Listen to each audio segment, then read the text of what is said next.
우리는 지난 7월 한 달은 썸머 바이블 캠프의 주제에 관한 말씀을 나누었습니다. 이를 통해 하나님의 초대, 곧 하나님의 부르심은 부담이 아니라 은혜라는 것을 잘 배울 수 있었고 또 많은 은혜를 받았습니다. 우리는 모두 하나님의 초대로 인해서 이 자리에 있음을 믿습니다. 하나님의 초대는 우리에게 하나님이 예비하신 모든 은혜를 주시려 하심임을 또한 믿습니다. 오늘 말씀은 우리가 예수님을 믿는 신자로서 하나님이 주시는 은혜를 받고 누리는 것과 현실적으로 매우 깊은 관련이 있는 말씀입니다. 구체적으로는 하나님께서 죄에 대해 가르쳐 주시는 말씀입니다. 그렇다고 이 시간에 죄에 대해서 성경이 말하는 모든 것을 살펴보려는 것은 아닙니다. 그것은 사실 불가능합니다. 성경은 구약과 신약의 66권의 책과 1189개의 장으로 이루어져 있습니다. 그 중에서 오직 2권의 책, 4개의 장에만 죄나 죄인에 대한 언급이 나오지 않기 때문입니다. 다시 말해 창세기 3장부터 요한계시록 20장까지는 다 죄와 죄인에 대한 언급이 직간접적으로 담겨 있습니다. 그래서 죄에 대한 성경의 가르침을 이 자리에 다룬다는 것은 사실 물리적으로 불가능한 일입니다. 그러므로 오늘 살펴보게 될 죄에 대한 성경의 가르침은 사실 이 주제에 있어서 매우 부분적인 것이 될 수밖에 없습니다. 우리는 지난 6월에 이어서 창세기를 공부하게 되는데 오늘 본문인 창세기 4장에는 특별히 성경에서 죄라는 단어가 처음으로 나오고 있는 것을 볼 수가 있습니다. 하나님께서는 오늘 본문에서 우리가 죄에 대해서 알아야 할 중요한 진리를 말씀해 주시는 것을 볼 수가 있습니다. 처음 죄에 대해서 말씀하시면서 우리가 죄에 대해서 알아야 하는 것이 무엇인지 말씀해 주신다는 뜻입니다. 오늘 본문에는 가인이 그의 아우 아벨을 죽인 인류 역사상의 첫 살인 사건이 나옵니다. 이 이야기는 우리에게 죄가 무엇인지, 죄를 지으면 어떻게 되는지, 죄를 짓지 않으려면 어떻게 해야 하는지를 잘 말해 줍니다. 또한 하나님은 죄인에게 어떻게 하시는 분이신지를 보여줍니다. 우리가 오늘 말씀을 통해 이러한 죄에 대한 성경의 가르침을 잘 소화하는 가운데 죄를 잘 다스리는 사람, 하나님이 말씀하신 대로 죄를 잘 다스릴 수 있는 사람, 그래서 하나님의 초대 안에 있는 은혜를 그저 차버리지 않고 그 은혜를 잘 누리는 신자가 될 수 있기를 기도합니다. 본문에는 아담이 그의 아내 하와와 동침함으로 하와가 임신하여 난 2 아들 가인과 아벨이 나옵니다. 참고로 5장 3절 4절을 보면 아담과 하와가 수백 년 동안 많은 자녀들을 낳았음을 볼 수 있습니다. 그렇기 때문에 가인과 아벨의 이야기는 그들의 많은 자녀들 중에서 특별히 하나님의 구속 역사에서 이야기할 필요가 있는 어떤 의미 있는 2 사람의 이야기라고 이해할 수가 있습니다. 1절에 보면 하와는 가인을 낳은 후 이렇게 고백합니다. 내가 여호와로 말미암아 덕남하였다. 덕남하였다라는 이런 번역은 사실 본문의 뉘앙스를 잘 살리는 번역은 아닙니다. 원문을 직역하면 내가 여호와로 말미암아 남자, 이 she라고 하는 남자를 낳았다라는 문장입니다. 이 she는 2장 23, 24절에서 남자와 여자라고 할 때 남자에게 사용된 그 단어입니다. 하와는 내가 여호와로 말미암아 아들 벤을 낳았다고 하거나 남자 아이 게베르를 낳았다고 할 수도 있는데 이 she, 남자를 낳았다 이렇게 말한 것입니다. 하와는 아마도 가인을 낳고 그가 범죄 사건 이전의 아담과 같은 남자, 하나님이 자기에게 약속하신 그 여자의 후손이 되기를 기대했던 것을 짐작할 수 있습니다. 에덴을 쫓겨난 하와의 소망을 생각해 봅시다. 하와는 무엇을 소망했겠습니까? 여러분이 하와였다면 무엇을 소망하겠습니까? 오직 에덴 동산으로 다시 돌아가는 것입니다. 하와는 사실 에덴 동산밖에 모르는 사람입니다. 에덴 동산은 보기 아름답고 먹기에 좋은 나무가 가득한 곳이었습니다. 4개의 강이 흘러나오는 풍성한 생명의 땅이었습니다. 순금과 베들레헴과 호므나와 같은 보기 좋은 보석이 영롱하게 빛나는 아름다운 땅이었습니다. 그런데 창세기 3장의 범죄 사건으로 그곳에서 쫓겨났습니다. 쫓겨난 곳은 에덴과는 달라도 너무나 달랐을 것입니다. 그 땅은 가시덤불과 엉겅퀴로 상징되는 인간을 반역하는 그런 모든 일들이 일어나는 땅이었습니다. 오늘날의 우리처럼 아담과 하와에게도 먹고 살아야 하는 현실은 만만치 않았을 것입니다. 금수저를 물고 태어나서 하나님이 주시는 모든 맛있는 과일을 먹고 일 안 해도 먹고 살 수 있었는데 이제 얼굴에 땀이 흘러야 먹고 살 수 있는 처지가 되었다는 뜻입니다. 자녀를 낳고 키우는 것도 큰 고통이 따랐을 것입니다. 아담은 우리 중의 직장인들과 같이 아무리 무더운 폭염 속에서도 먹고 살기 위해서, 가족을 부양하기 위해서 지옥철을 타고 출근하고 일해야 했을 것입니다. 사람이 이 땅에 살아갈 때 왜 이런 현실에 어려움이 있는가 문득문득 의문이 들 때가 있습니다. 하나님 편에서 보면 이는 사람의 마음을 낮추고 다시 하나님을 간절히 찾게 하기 위함이었습니다. 하와는 어떻게 되었을까요? 하와는 다시 에덴으로 돌아가고 다시 하나님을 섬기게 되기를 간절히 소망하게 되었을 것입니다. 그 소망은 오직 하나님이 약속하신 여자의 후손을 통해 구원을 받는 데 있습니다. 하와는 하나님이 주실 여자의 후손을 기다리는 사람, 구원자를 기다리는 사람이었다고 할 수 있습니다. 이는 우리가 SBC에서 배운 요한복음 4장에 나오는 사마리아의 한 여자도 잘 보여주고 있습니다. 그러나 이를 위해서는 하나님이 주시는 여자의 후손이 누구인지 바르게 아는 것이 중요합니다.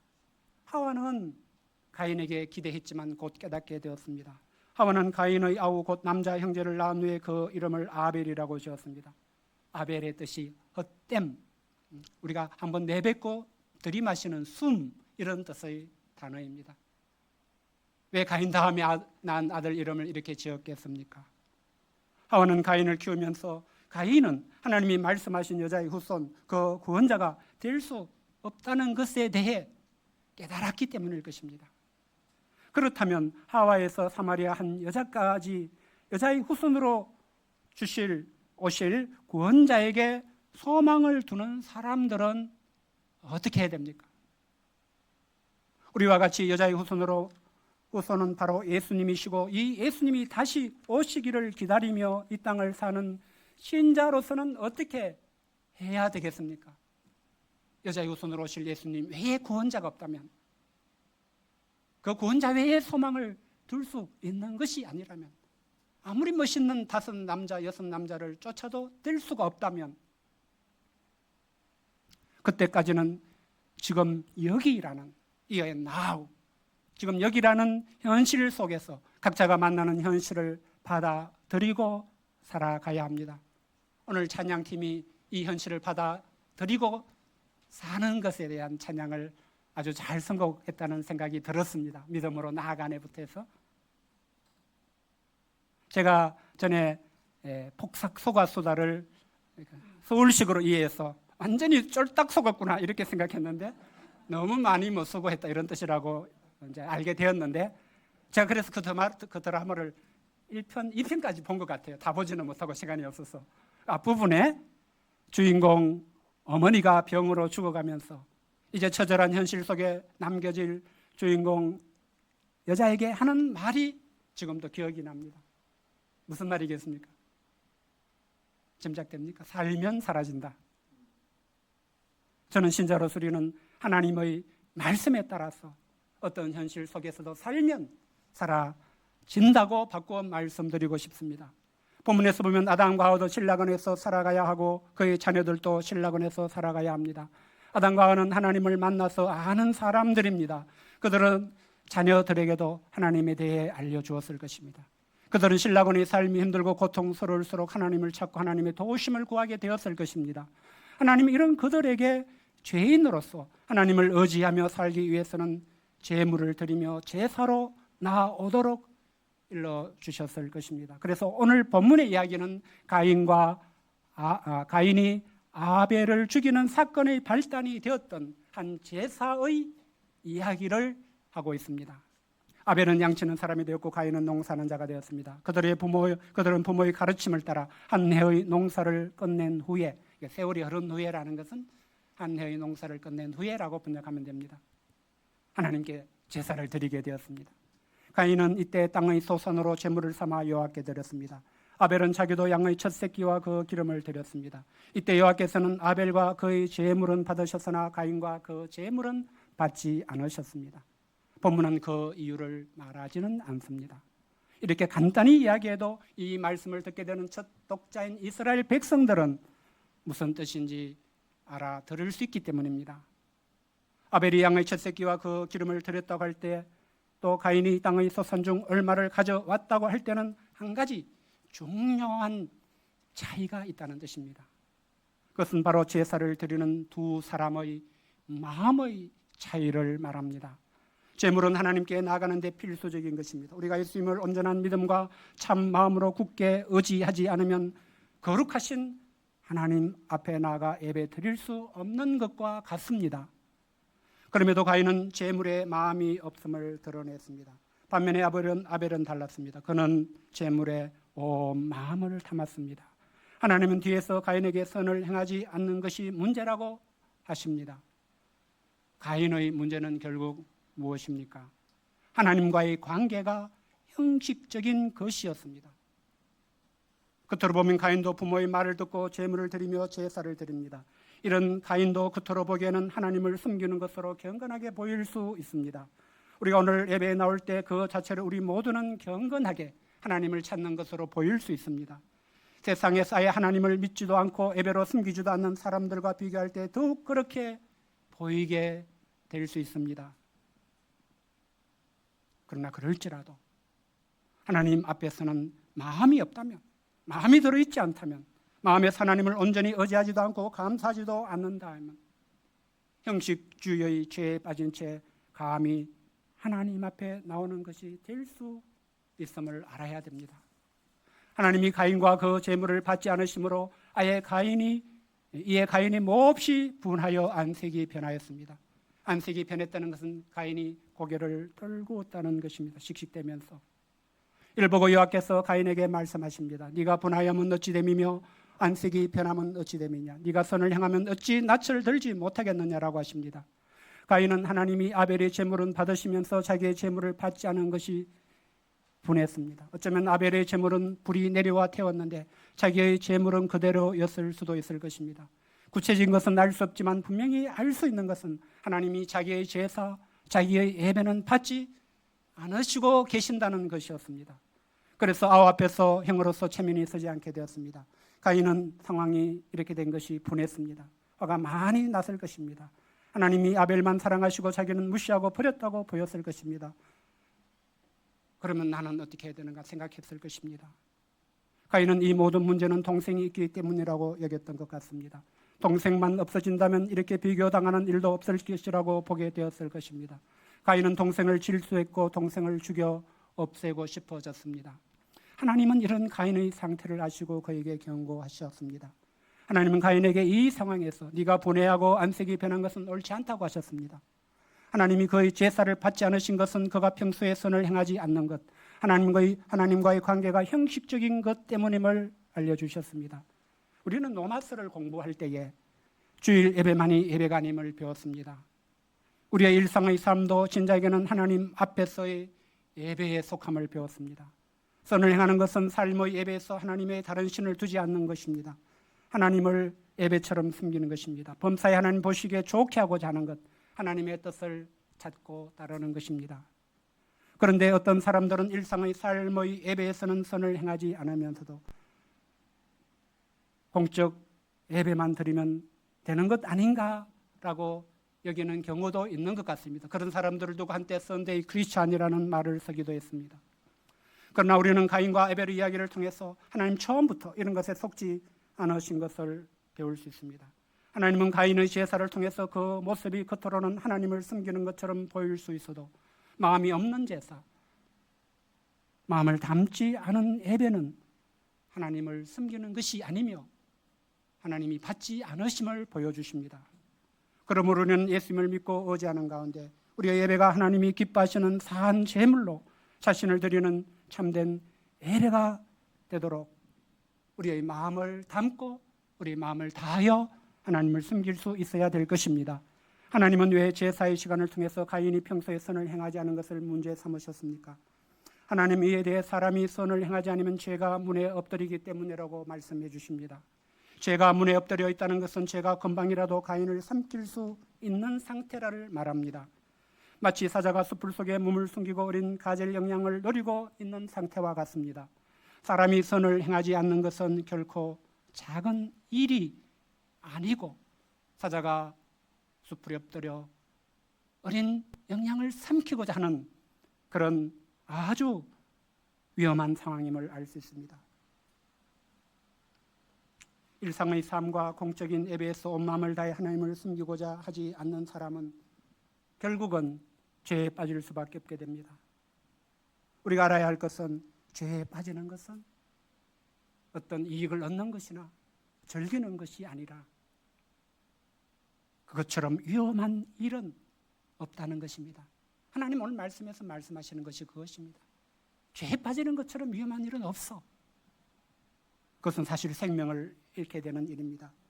죄에 빠지는 것은 죽고 죽는 일, 죄의 형벌이 반드시 따라오는 일이 됩니다. 아담과 하와가 죄에 빠지는 것은 에덴의 모든 축복을 잃는 일이 된 것이 잘 보여줍니다. 물론 예수님을 믿는 신자는 그에게 전가된 그리스도의 의로 말미암아 의롭다 함을 얻게 되었습니다. 신자는 그때 모든 죄를 용서받기 때문에 신자를 하나님과의 교제로부터 끊을 수 있는 것은 아무것도 없습니다. 그럼에도 우리가 신자로서 죄를 짓게 되면 어떻게 됩니까? 비록 그 죄들이 그와 그리스도의 연합, 하나님의 사랑에서 끊어 놓을 수는 없을지라도 하나님과의 사이, 하나님과의 교제에는 깊은 손상을 입히게 됩니다. 그 죄들은 성령을 근심하게 만들게 됩니다. 그 죄들은 하나님의 징계를 불러오게 됩니다.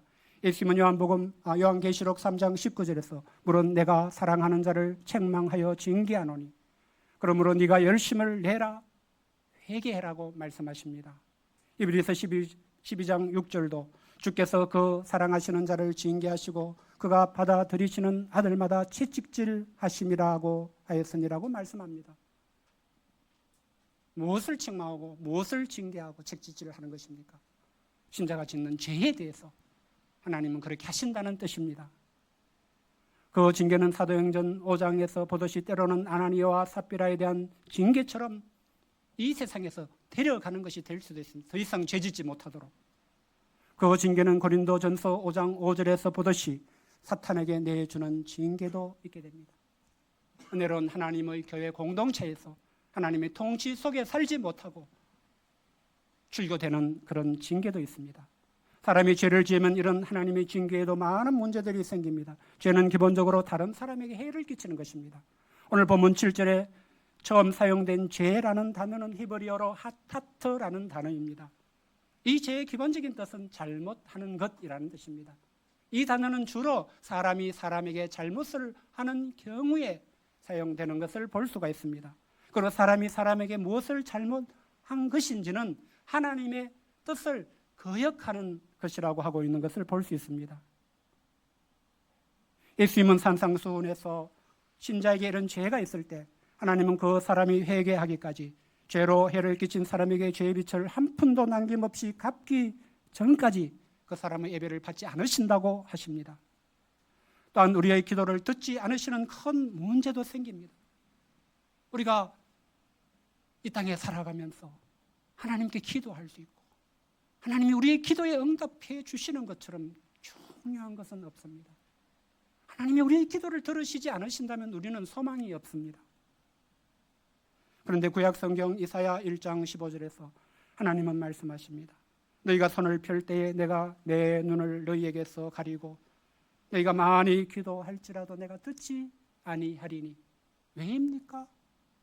이는 너희의 손에 피가 가득함이라. 죄를 짓고 죄를 해결하지 않고 있을 때 하나님 기도를 듣지 않으십니다. 무엇보다 사람이 죄를 지으면 그 자신에게도 많은 영적인 문제들이 생깁니다. 가장 먼저 마음이 어두워집니다. 죄의식이 생깁니다. 사람들과 하나님으로부터의 소외감, 불안, 두려움, 분노, 절망 등 온갖 좋지 못한 그런 감정들이 내 안에 차오르게 됩니다. 그래서 하나님은 사람을 창조하신 후 창세기 2장 17절에서 거룩한 계명을 주셨습니다. 하나님을 섬겨라. 죄를 지으면 안 된다. 그것이 선악을 알게 하는 나무의 열매를 먹지 말라고 하신 뜻이었습니다. 오늘 본문에서 하나님은 가인에게도 죄를 짓지 말라고 하시는 것입니다. 7절에 하나님이 말씀하신 죄가 너를 원하나 너는 죄를 다스릴지라고 하신 것이 그것입니다. 하나님은 가인이 죄를 짓지 않게 돕고자 하셨습니다. 죄가 가인을 원한다는 것은 가인의 내면에 죄를 짓고자 하는 욕망이 생긴 것을 말씀한 것입니다. 히브리어 성경을 보면 네 속에 지금 욕망이 있는데 너는 그 욕망을 다스리라 이렇게 되어 있습니다. 그것은 구체적으로 아벨을 죽이고자 하는 욕망입니다. 하나님은 가인에게 이를 알려주시고 가인이 그 욕망을 다스려야 한다고 말씀하셨습니다. 다스린다는 단어를 찾아보니까 1장 18절에 처음 사용된 해와 달로 하여금 낮과 밤을 주관하게 한다고 할 때에 쓰인 단어와 같은 단어입니다. 죄를 다스리는 것은 해와 달이 낮과 밤을 즉시 주관하듯이 죄의 욕망을 즉시 다스리는 것을 말합니다. 이는 신약 성경의 로마서 8장 12절부터 13절을 통해서 더 쉽게 이해할 수 있습니다. 물론 쉬운 말은 아니지만 로마서 8장 12절에서 13절을 보면 그러므로 형제들아 우리가 빚진 자로 내 육신에게 져서 육신대로 살 것이 아니니라. 너희가 육신대로 살면 반드시 죽을 것이로되 영으로서 몸의 행실을 죽이면 살리니 라고 말씀합니다. 이 말씀을 기초로 많은 설교자들은 죄를 죽이는 것에 대해서 성도들을 가르쳤던 것을 볼 수가 있었습니다. 여기서 육신은 영어 성경으로는 심플 네이처, 죄악된 본성 또는 이 죄악된 본성에서 기회가 되면 솟아나는 죄를 짓고자 하는 욕망을 가리킵니다. 이는 몸의 행실이라고도 부르고 있습니다. 죄를 다스리는 것은 영으로서 다시 말해 성령을 힘입어서 이런 죄의 욕망, 몸의 행실을 즉시 죽이는 것을 뜻합니다. 참된 신자는 성령을 근심하게 할 수 없기 때문입니다. 참된 신자는 성령 곧 하나님의 영으로 인도함을 받는 사람입니다.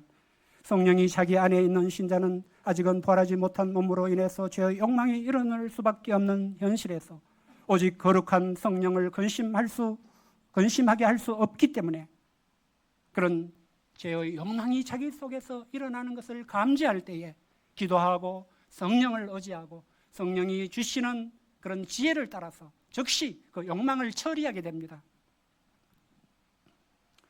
그 애는 구약 성경에서는 창세기 39장 9절의 요셉의 애가 될 수 있을 것입니다. 요셉이 자기를 유혹하는 주인의 아내에게 이렇게 말합니다. 이 집에는 나보다 큰 이가 없으며 주인이 아무것도 내게 금하지 아니하였어도 금한 것은 당신뿐이니 당신은 그 아내임이라. 그런즉 내가 어찌 이 큰 악을 행하여 하나님께 죄를 지으리까. 요셉은 즉시 죄 지을 수 있는 가능성을 차단하고 죄의 욕망을 삭을 잘랐습니다.